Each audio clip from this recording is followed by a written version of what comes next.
And the most significant theological element, beyond just the practical stuff, is that in the Roman tradition, the Lord's Supper is seen as a sacrifice. Now, to be clear, the early reformers are actually willing to use the language of sacrifice as well, depending on what you mean by it. Okay, so the language of sacrifice as tied to the Mass or the Eucharist, the sacrament of the altar, that's something that is very clear in the Church Fathers. We have Irenaeus uses the language of sacrifice, for example. Justin Martyr uses the language of sacrifice. It's clear that there's some kind of idea of sacrifice connected to what we do in the Lord's Supper. But those earliest fathers don't really give an extensive explanation of what that means. And there's some debate to be had around the phrases that they use and what they mean by it. But what happens in the medieval church, as this develops, the idea is essentially this, that Christ's body and blood are re-sacrificed on the altar in the service of the Mass. And this becomes the center of the worship service, is a re-sacrifice of Jesus. Now, eventually that language is going to be made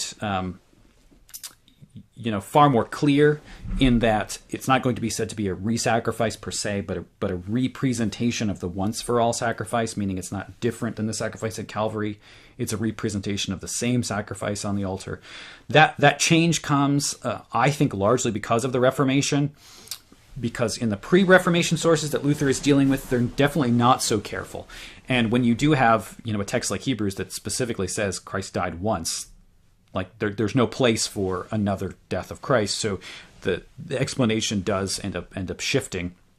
So the idea is that the priest acts as an intercessor in the sacrament and offers up the body and blood of Christ as an unbloody sacrifice to God the Father to propitiate the wrath of the Father. And that's what's going on in the medieval understanding that Luther is responding to here. So in response to this, Luther makes a distinction between a sacrifice and a sacrament. And this distinction says that, well, a sacrament is a holy thing that God gives to us. It's a gift of God down to us. A sacrifice is something that we offer to God, and we offer it to God in order to propitiate his wrath. So something like the connection between what the priests were doing in the Old Covenant in their relationship to God on behalf of the people of Israel. And this particular distinction, of course, sacrifice can mean other things too, but we're just linguistically, this is how Luther chooses to define these words in making this particular distinction. Okay. So the idea is that there's a difference between what Rome says, which is it's the priest offering up the sacrifice to the Father, whereas Luther's saying, no, the Father sends the Son, right? The Son comes down to the altar, and the pastor is the means by which that gift of the Father who's sending the Son comes through the words of the pastor, through the elements, and is received by the congregants. So the direction of worship shifts, the direction of what's going on in the supper shifts from priest for the people to God, and then it's God through the priest to us. That's the Lutheran perspective. So you see those two different views. And this does end up very practical. It's practical for a lot of reasons. A lot of practices in the church depend on a particular approach to sacrifice. So, for example, private masses, the idea that the priest can offer up private masses on behalf of someone who's not even there. Because, well, the essential or fundamental thing that's going on is the priest offering the sacrifice to the Father. So even if the one who the sacrifice is offered for isn't there, they can still receive the benefits of it.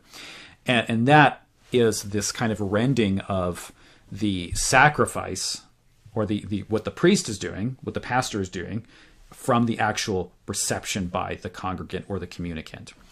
And that's the kind of corruption that we would point out that's going on in the church, which is not consistent with the early church. And it's not consistent, certainly, with Scripture, because Jesus commands all of this in a particular context, which is that it's done in the communion of, with the fellowship of the saints all together in one place. That's the pastor's role here, whatever it may be, is for the purpose of the partaking of that in this communal fellowship in the church as we are gathered together. So that's been torn apart.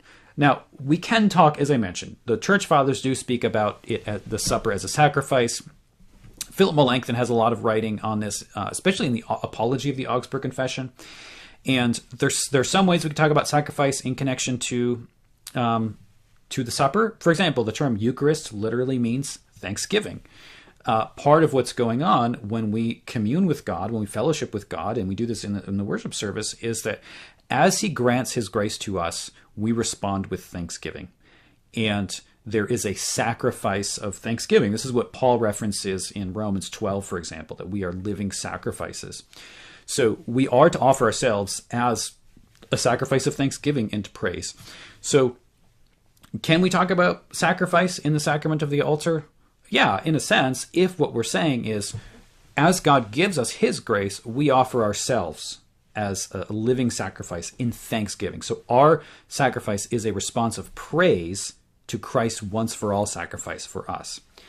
And, beyond that too, we would certainly say that the sacrifice of Jesus and the benefits of his sacrifice are delivered through the sacrament. Because as Jesus says, this is given for the forgiveness of sins. It's his body and blood for the forgiveness of sins. So we receive it for the forgiveness of sins. Why do we have the forgiveness of sins? Because Jesus accomplished in one salvation for us through his life, death, and resurrection. So, we could say this, that when the fathers speak, for example, about the Eucharist as a sacrifice, is it what they're saying that essentially the benefits of the sacrifice are given to us in the supper? Yeah, sure. There's no issue there. So a lot of it depends on what you mean by the terminology as we kind of unpack that a bit. And so, especially when we're looking at the fathers, and that's a whole separate question. We could delve quite a bit into what exactly the fathers do mean by sacrifice and how it's being used. And I would say there's a lot of variance there in the early church, but none of those fathers are going to have this idea that you can have this total separation of what the priest is doing and the actual communion of individuals together in a gathered body. Like, that happens much later. That's not something that's consistent at all with what's going on certainly in the scriptural picture, but also in the early church. So that element of sacrifice is really, and the way that sacrifice is understood in the medieval church is going to shape a lot of the abuses of Rome. So that's going to be really where the Lutheran reformers are going to, that's where they're going to fight, right? That's where they're going to fight what's going on in Rome. Not so much the transubstantiation issue. That is not that important. The important thing is how this gets distorted because of their notion of sacrifice and how their idea of sacrifice is explained and then leads to these abuses, which are inconsistent with just the biblical presentation of what the Lord's Supper is all about.